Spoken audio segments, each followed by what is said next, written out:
Welcome to red TV. నేను మీ తేజ. ప్రస్తుతం మనతో పాటు సీనియర్ జర్నలిస్ట్ కిరణ్ గారు ఉన్నారు. నమస్తే సార్. నమస్తే తేజ. సో కూటమి గవర్నమెంట్ లో గొడవలు అయితే జరుగుతున్నాయి, మనందరికీ తెలిసిందే. గత 3 రోజుల నుంచి కూడా లోకేష్ గారికి డిప్యూటీ సీఎం పదవి ఎందుకు ఇవ్వకూడదు, ఆయనకి ఏం తక్కువ అని విధంగా చర్చలు అయితే బాగా జోరుగా సాగుతున్నాయి. దీనికి సంబంధించి ఒక పక్క టీడీపీ నేతలు కానీ, ఒక పక్క జనసేన నేతలు కానీ వాళ్ళ అభిప్రాయాలు అయితే తెలియపరిచారు. మరొక పక్క ఏంటంటే అక్కడ ప్రధాన ప్రతిపక్షం కాకపోయినా ఒక పార్టీ కొన్ని మాటలైతే అన్నది. ఇదంతా కూడా వాళ్ళు కావాలనే చేస్తున్నారు, తెలిసే చేస్తున్నారు. ఇదంతా పొలిటికల్ డ్రామా.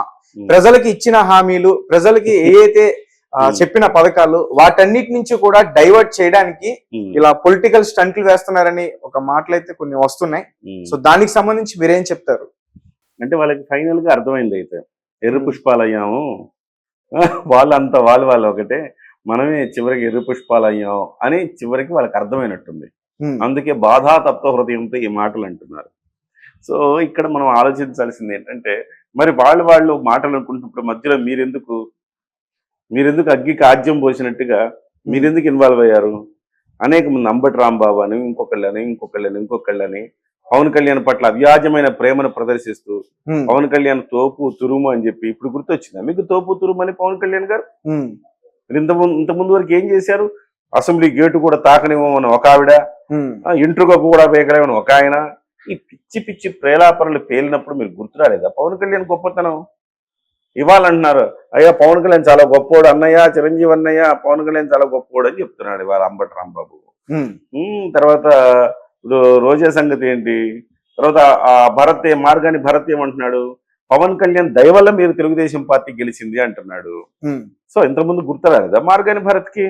నేను కూడా పెద్ద హీరో తోపు అన్నాడుగా, నేను కూడా సినిమా యాక్టర్నే, నాకు కూడా చాలా మంది ఫ్యాన్స్ ఉన్నారు అన్నాడుగా. మరి ఆ రోజు పవన్ కళ్యాణ్ గారిని విమర్శిస్తున్నప్పుడు 4 పెళ్లిళ్ళు అని చెప్పేసి వాళ్ళ అధినేత మాట్లాడుతున్నప్పుడు, వీళ్ళు మాట్లాడుతున్నప్పుడు అంటే వీళ్ళు ఇలా పొగుడుతున్నారంటే, అంటే పవన్ కళ్యాణ్ పొగుడుతున్నారంటే తెలుగుదేశం వాళ్ళని రెచ్చగొట్టడానికి అనుకోవచ్చు. అదే నేను అంటుంది. అదే మీరు ఈ చలి కాచుకున్నారు కదా, మంటేసుకుని చలి కాచుకున్నారు కదా, మీరు అప్పుడు అర్థం కాలేదు. మీరు ఇప్పుడు మీకు అర్థమైంది ఎర్ర పుష్పాలయం ఫైనల్ గా మనం అని చెప్పి ఇప్పుడు అర్థమైంది. నిజంగా ఇది ఈ రాజకీయ పబ్బం గడుపుకోవటానికే చేస్తున్నారు అంటే గనక మరి మీరెందుకు ఇన్వాల్వ్ అయ్యారు? ఆ రోజు మీ తంపులు పక్కన పెట్టి పలానా పథకం అందలేదు, పలానా కార్యక్రమం జరగలేదు, పలానా రోడ్డు వేయలేదు, పలానా అభివృద్ధి జరగలేదు అని అడక్కపోయినారా? అసలుకి ఎంత దౌర్భాగ్యమైన పరిస్థితుల్లో వైసీపీ ఉందంటే ఇవాళ రాష్ట్ర ప్రజలు చేదరించుకుంటున్నారు. ఆ 11 నియోజకవర్గాల ప్రజలైతే ఎందుకు గెలిపించాం రా వీళ్ళని అనుకునే పరిస్థితి తయారైంది. ఎందుకు అంత దిగజారిపోయింది? ఎందుకంటే మీరు అసెంబ్లీకి వెళ్ళరు, ప్రజా సమస్యలు మీకు పట్టవు, ప్రజా సమస్యల మీద చర్చించరు. మీకు కావాల్సింది రాజకీయాలే. మరి మీరు రాజకీయాలు మాట్లాడకుండా మీరు అభివృద్ధి మీద మాట్లాడండి, సవాల్ చేయండి, అధికార పక్షాన్ని సవాల్ చేయండి. మేము ఉన్నప్పుడు రోడ్లు ఎట్లున్నాయి, మీరున్నప్పుడు రోడ్లు ఎట్లున్నాయి, సవాల్ చేయండి. ఆ రోడ్ల స్థితిగతులు ఏంటో తేల్చుకుందాం. ప్రజలు కూడా చూస్తారు కదా, మజా చూస్తారు, తమాషా చూస్తారు కదా. సో అలాగే మీరున్నప్పుడు పోలవరం ఎక్కడ దాకా వచ్చింది, ఇప్పుడు ఎక్కడ దాకా వచ్చింది, చర్చలు పెట్టుకోండి. సో ఇంటింటికి పెన్షన్ అందుతుందా లేదా చర్చలు పెట్టుకోండి. చాలా పెన్షన్లు తీసేశారంటారు జగన్మోహన్ రెడ్డి గారు. అదేమంటే అవును, పెన్షన్లు తీసేశారంటే అనర్హులందరికీ మీరు పెన్షన్లు, మీ కార్యకర్తలందరికీ మీరు పెన్షన్లు ఇచ్చుకుంటే పెన్షన్లు తీసేకి ఏం చేయాలి? అర్హత లేని వారికి కూడా వాళ్ళు పెన్షన్ ఇచ్చారా? అసలు అర్హత లేని వాళ్ళకి అనేక మందికి వాళ్ళ జాబితాలో పెన్షన్ ఇస్తున్నారు. ఒక్కొక్కడికి ఎంతంత ఉంటే వెనక ఆస్తులు ఉంటాయి, వాడికి అసలు వయసు ఉంటే చాలు పెన్షన్ జాబితాలు చేర్చు. వైసీపీ కార్యకర్త పెన్షన్ జాబితాలో చేర్చు, 3000 రూపాయలు తీసుకో. సో ఆ రకంగా వైసీపీ చేసిన దుర్మార్గాలు ఇవాళ మీ పథకాల్లో కూడా డొల్లతనం ఎక్కువ, పథకాల్లో కూడా లీకేజీలు ఎక్కువ అయితే ఏమవుతుంది? రాష్ట్ర ప్రభుత్వానికి తడిచి భారం అవదు. కాబట్టి ఈ పరిస్థితుల్లో రాష్ట్ర ప్రభుత్వం ఎవరు నిజమైన అర్హులు కొందరు కొత్తగా ఇస్తోంది, అర్హులు కాని వాళ్ళని తీసేస్తోంది. సో ఈ రకంగా చేసుకుంటేనే కదా ప్రభుత్వం ఆ మాత్రం పొదుపు ఉండాలి కదా. కుటుంబం నడవాలన్నా, ఒక రాష్ట్రం నడవాలన్నా ఆ పొదుపు ఉండాలి కదా. ఎక్కడ వేస్టేజ్ అవుతుంది చూసుకోవాలి కదా. వేస్టేజ్ని అరికెట్టే ఒక ప్రయత్నంలో భాగంగా కొన్ని తీసేశారు. సో చర్చకు పెట్టండి. అలాగే 1వ తారీఖు పెన్షన్ అందుతుంది, జీతాలు మీ హయాంలో 1వ తారీఖు వచ్చినాయి, వీళ్ళ హయాంలో 1వ తారీఖు వచ్చినాయి, చర్చ పెట్టండి. ఇవన్నీ మానేసి మీరెందుకు చలిగాచుకున్నారు వెళ్ళి?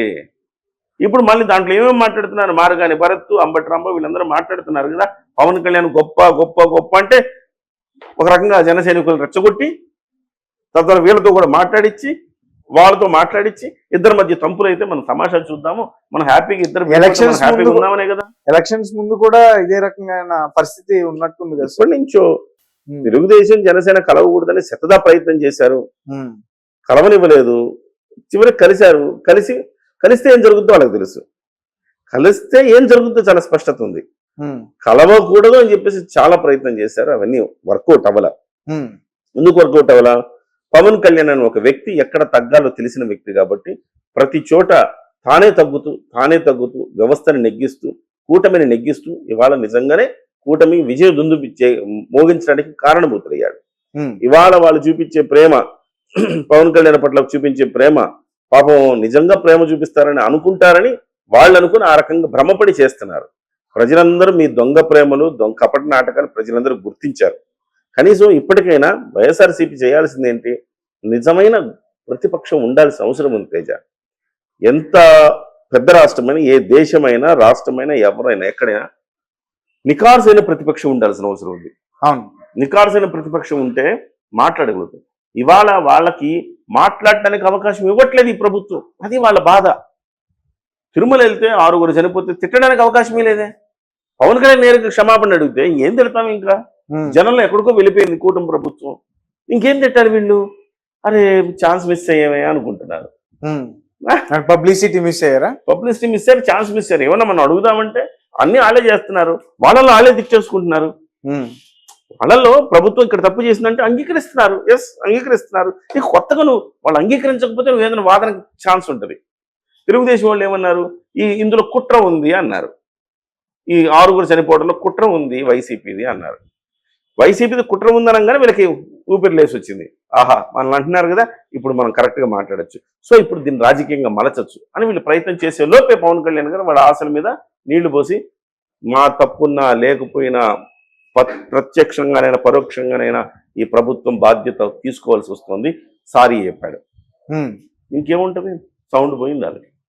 సో ఇవాళ పవన్ కళ్యాణ్ గారు మొదటి రోజు చెప్పాడు, ప్రభుత్వంలో ఎంటర్ కాకముందే మనం 21 సీట్లు, తెలుగుదేశం తర్వాత అతిపెద్ద పక్షం మనమే, మనం అధికారంతో పాటు ప్రతిపక్ష పాత్ర కూడా పోషించాలి. ప్రతిపక్ష పాత్ర పోషించడంలో వైసీపీ ఫెయిల్ అవుతుంది కాబట్టి ఆ పాత్ర కూడా మనమే పోషించాలి. ప్రజల తరపున మనల్ని మనమే ప్రశ్నించుకుందాం, డెఫినెట్ గా మంచి రిజల్ట్స్ తెద్దామని చెప్పేసి ఒక స్లోగన్ ఇచ్చాడు ఆయన. అందులో భాగంగా ఇవాళ అన్ని కూడా జరుగుతా ఉన్నాయి. ఇవాళ ప్రతి అంశంలో ప్రశ్న, అందులో భాగంగానే హోమ్ మినిస్టర్ తో మాట్లాడడం గానీ, అంటే ఒక సిచ్యువేషన్ జరిగినప్పుడు డెఫినెట్ గా పిలిపించడం గానీ, తిరుపతి ఇష్యూ గానీ, ఇష్యూ గానీ ఇప్పుడు మీకు ఉంది తేజ. అదే కనుక పవన్ కళ్యాణ్ గారే మాట్లాడారు. మాట్లాడిన తర్వాత ఇప్పుడు నువ్వు నేను ప్రశ్నించాలనుకో, ఈ ప్రభుత్వాన్ని ప్రశ్నించాలనుకున్నావు, మనం ఇంకేం ప్రశ్నిస్తాంలే, ఆల్రెడీ పవన్ కళ్యాణ్ ప్రశ్నించాడు, మొత్తం సెట్ రైట్ అవుతుంది వ్యవస్థ అనుకుంటాం. ప్రతిపక్షం మాట్లాడింది అనుకో, మనం ఏమనుకుంటాం, చాలే వాళ్ళనే కరెక్ట్ చేసుకుంటున్నారు కదా, మళ్ళీ నువ్వు వచ్చి రాజకీయం చేయకు అంటాం. సార్ వాళ్ళకి వాయిస్ పోయింది అక్కడ. తిరుపతి లడ్డు విషయంలో నో వాయిస్, తొక్కిసలాట విషయంలో నో వాయిస్. అన్ని ప్రధాన ప్రతిపక్షం పాత్ర కూడా పవన్ కళ్యాణే పోషిస్తున్నప్పుడు కొత్తగా వాళ్ళ పాత్ర, వాళ్ళ వాయిస్ వినిపించడానికి అవకాశం లేకుండా పోతుందన్న ఒక దుగ్ధతోటి వాళ్ళు ఈ మాటలన్నీ మాట్లాడుతున్నారు. ఇవన్నీ ఒక ఎత్తు అయితే వైసీపీ వాళ్ళకి అంటే ఒక భయం కూడా ఉందనుకోవచ్చా? అంటే ఒకవేళ మనం కొంచెం ప్రతిపక్ష హోదా తనంగా మాట్లాడితే ఎక్కడ అరెస్ట్ చేస్తారు, ఎక్కడ జైల్లో పెడతారు, ఇట్లాంటి భయం ఉందనుకోవచ్చా వాళ్ళకి? అట్లా భయపడితే వాళ్ళు ఇంక రాజకీయాలుగా అనర్హులు కదా తేజ.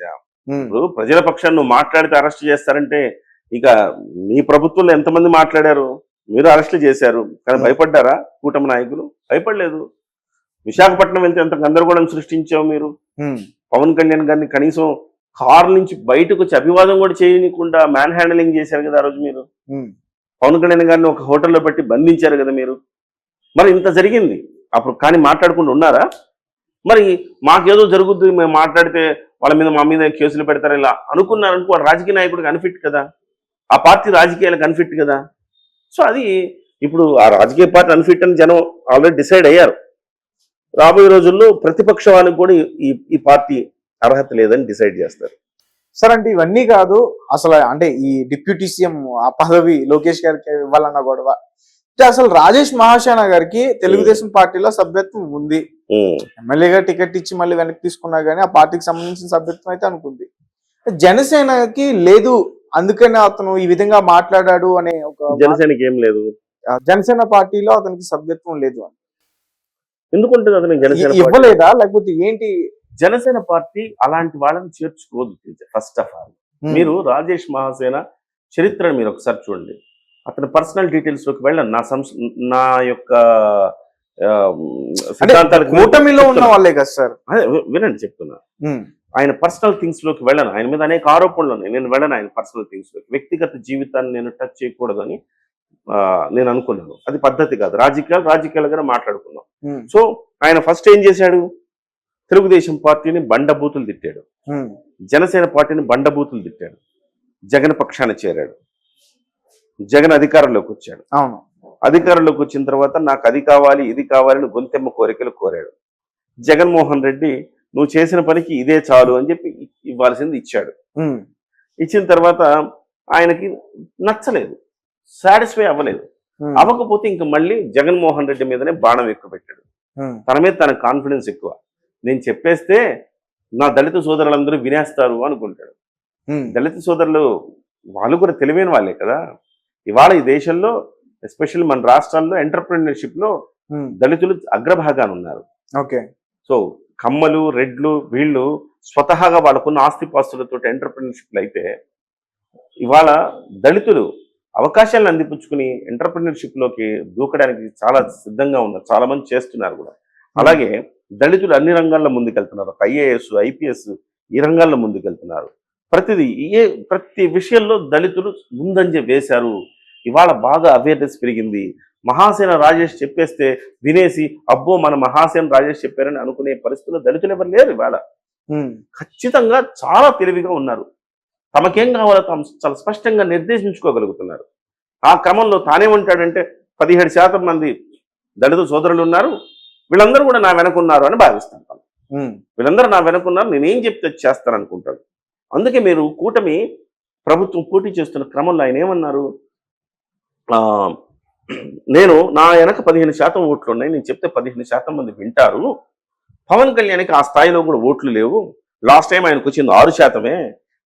నేను చెప్తే 15% మంది ప్రభావితం అవుతారు. నేను కావాలో పవన్ కళ్యాణ్ కావాలో తేల్చుకున్న రీతిలో తెలుగుదేశానికి అల్టిమేటం జారీ చేశాడు ఆయన.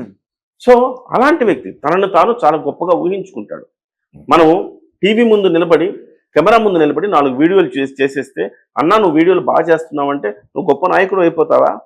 అవలేవు కదా. నాయకుడికి ఉండాల్సిన లక్షణాలు వేరు కదా. నేను బాగా పాపులర్ అయిపోయాను నాయకుడు అవుతానంటే కుదరదు. నువ్వు ఎలాంటి నాయకుడు? నీకు ఎలాంటి నాయకత్వంలో నీ క్యారెక్టర్ ఏంటి? రాజకీయాల్లో నీ క్యారెక్టర్ ఏంటి? జనం అబ్జర్వ్ చేస్తున్నారు. ఆ రోజు జగన్మోహన్ రెడ్డి, ఆ రోజు తెలుగుదేశం పార్టీని, జనసేన పార్టీని తిట్టి నువ్వు జగన్మోహన్ రెడ్డి దగ్గర అయ్యావు. జగన్మోహన్ రెడ్డితో తేడా వచ్చిందని జగన్ను తిట్టి మళ్ళీ తెలుగుదేశం పార్టీ, జనసేనకి దగ్గర అవ్వాలని ప్రయత్నం చేశావు. జనసేన పార్టీలో ముఖ్యంగా పవన్ కళ్యాణ్ గారు ఫోటోలు పెట్టి, కటౌట్లు పెట్టి, ముద్దులు పెట్టి నన్ను క్షమించండి అని చెప్పి జనసేన పార్టీలోకి రావాలనుకున్నారు. కానీ పవన్ కళ్యాణ్ గారికి ఎవరు ఏంటనేది ఆయన చాలా క్షుణ్ణంగా అధ్యయనం చేస్తాడు. అధ్యయనం చేసి పార్టీలోకి తీసుకోలేదు. ఆయన తీసుకోకపోతే ఆ కోపంతో తెలుగుదేశం పార్టీలో జాయిన్ అయ్యాడు. తెలుగుదేశం పార్టీలో జాయిన్ అయినప్పటి నుంచి జనసేన మీద కక్ష పెట్టుకున్నాడు. పి గన్నవరం సీటు ఆయనకు అనౌన్స్ చేసిన తర్వాత ఆయన గతంలో హిందూ మహిళల మీద చేసిన వ్యాఖ్యలు వైరల్ అయినాయి. హిందూ మహిళలు ఈ రకంగా అన్నారు, హిందూ దేవతలు ఈ రకంగా. టీడీపీ వాళ్ళు ఇచ్చినా గానీ చాలా మంది టీడీపీ వాళ్ళే అతనికి వ్యతిరేకత చూపించారు. టీడీపీ వాళ్ళే వ్యతిరేకమయ్యారు. వ్యతిరేకమైతే అతని సీట్ పోయింది. పోతే ఆ సీటు తెలుగుదేశం పార్టీ తీసుకోకుండా తెలివిగా ఈయన కట్టబెట్టింది, జనసేన కట్టబెట్టింది. తెలుగుదేశం పార్టీ వ్యూహాత్మకంగా ఇచ్చింది. ఆ సీట్లో మళ్ళీ మరొక తెలుగుదేశం వాళ్ళని నిలబెట్టడం కంటే జనసేన నిలబెట్టడం జనసేనకి ఇచ్చేసింది ఆ సీటు. తన సీటును జనసేన తీసుకుందని జనసేన మీద మరింత కోపం, దుగ్ధతో రగిలిపోతా ఉన్నాడు. రగిలిపోయి కూటమి ధర్మాన్ని విస్మరించి కూటమిలో ఈ పార్టీని ఓడించే బీజేపీని, జనసేనను ఓడించండి అని పిలుపునిచ్చాడు. ఒక్క సీట్లో కూడా గెలిపించడం చూస్తున్నాడని చెప్పారు. ఏమీ చేయలేకపోయాడు. ఆయన ప్రభావం ఎంతో తేటతెల్లమైపోయింది. 21 స్థానాలు 20 స్థానాలు జనసేన పార్టీ గెలిచింది. ఒక్కచోట అట్లీస్ట్ పి గన్నవరంలో ఓడించగలిగాడా?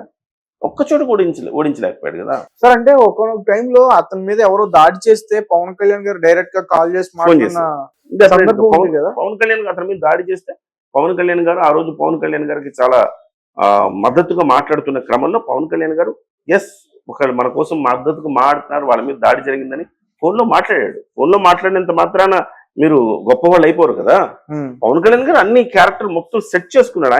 ఆయన పార్టీలోకి తీసుకోవాలంటే సచ్యులుడై ఉండాలి, సమాజం పట్ల ప్రేమ ఉండాలి, ఈ సంఘం పట్ల మీకు నిబద్ధత ఉండాలి, అవసరమైతే మీరు త్యాగం చేసి సమాజానికి ఎంతో కొంత చేయగలిగిన నిబద్ధత కలిగిన వాళ్ళనే తీసుకుంటాడు. ఓకే.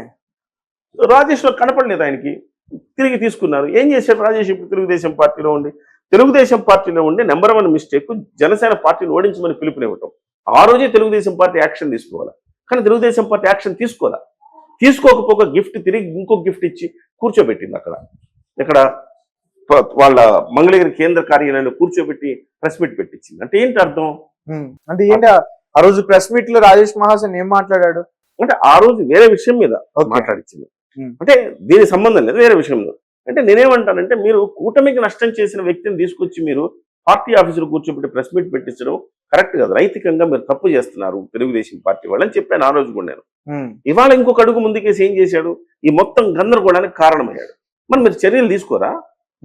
తప్పు మీద తప్పు, తప్పు మీద తప్పు అతను చేస్తూ ఈ రోజు అతను మాట్లాడిన దాని వల్ల ఎవరు ఎక్కువ ఎవరు తక్కువ ఏంటి ఎవరు అంతే కదా, స్థానం ఎలాంటిది అనేది చర్చలకి దారితీస్తుంది. ఇప్పుడు తాత్కాలికంగా సమస్య తగ్గి ఉండొచ్చు, సమస్యను తీసుకెళ్లి కోల్డ్ స్టోరేజ్ లో పెట్టి ఉండొచ్చు తాత్కాలికంగా, కానీ ఎప్పటికైనా కానీ మనసుల్లో ఎక్కేసిందిగా.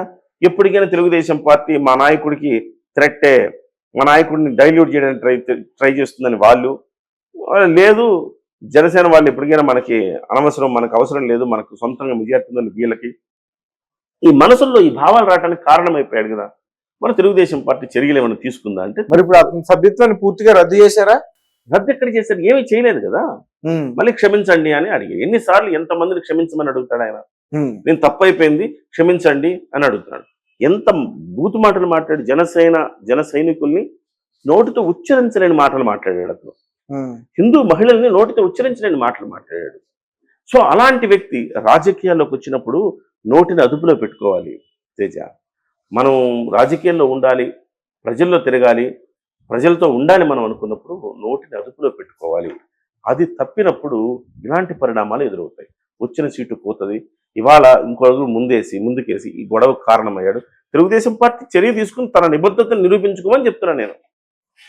మాకేం సంబంధం లేదు, ఆయనే మాట్లాడాడు, ఇలా మాట్లాడినందుకు, అంతకుముందు అలా మాట్లాడినందుకు, కూటమిలో జనసేన ఓడించమని చెప్పినందుకు, ఇప్పుడు ఇలా మాట్లాడినందుకు ఇతను పార్టీకి నష్టం చేస్తున్నాడు అన్న అంశాన్ని ఖచ్చితంగా తీసుకోవాలి. ఎందుకంటే అక్కడ లోకేష్ గారిని తక్కువ చేసి మాట్లాడినట్టుంది కదా ఆయన స్థాయిని. అంతే కదా.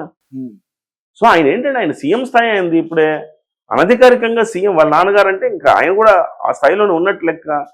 మీరు డిప్యూటీ సీఎం చేయమని మొత్తం గందరగోళం గెలికేసి మొత్తం ఒక ఇష్యూస్ క్రియేట్ చేసి ఒకళ్ళ మనసులో ఇంకొకళ్ళు విషబీజాలు నాటుకునేలా చేసినందుకు ముందు మిమ్మల్ని పార్టీ నుంచి సస్పెండ్ చేసి చర్య తీసుకుంటే ఇంకొకసారి అలాంటివి చేయకుండా ఉంటారు కదా. ఇంకొకటి ఇక్కడ తెలుగుదేశం పార్టీ మీరు తీసుకోకపోతే తెలుగుదేశం పార్టీ చేయించింది తోటి అనే అనుకునే ప్రమాదం కూడా ఉంది కదా తేజ. అవును, అది డెఫినెట్ గా చర్య తీసుకోవాలి. Okay sir, thank you so much.